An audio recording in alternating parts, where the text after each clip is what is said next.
Anay punong barangay sa barangay Kasing-Kasing Molo, syudad sang Iloilo, nga nalista sa narco-politician ni Presidente Rodrigo Duterte, dakop sa buy-bust operation.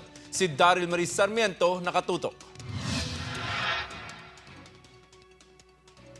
Mabinuligon kag masami nga nagayuhom ini ang pagkilala sa mga residente sang barangay kag mga abyan ni anay barangay Kasing-Kasing Molo punong barangay Gemma Calzado. Nagahilibion ini samtang nga nakaposa Sabado sang aga matapos mabaklan sang ginapatihan ilegal nga droga sang Regional Drug Enforcement Unit 6. Nakuha kay Calzado ang ginabulubanta just tubtob 15,000 pesos nga balor sang droga. Siyam tanan ka sachet sang suspected shabu, buy bust money kag 1,200 pesos kag 1,400 pesos nga ginapatihan kita sang sospek sa pagbaligya sang droga. Si Kapianin sa una mabinulugo, ganyan ma'am sa pumuluyo.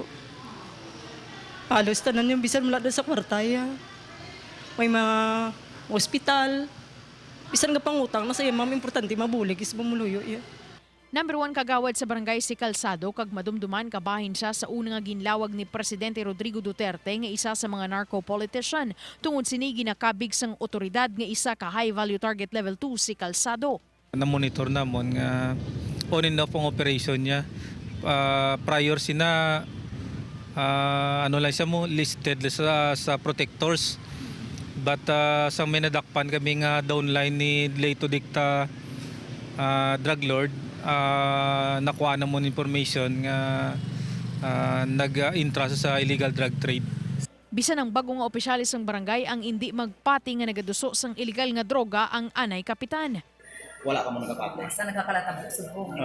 Okay, di man lang nada siya mo. Wala man na siya gaano, kasi tihol man lang nakagbarangay ang iyang kalatuan.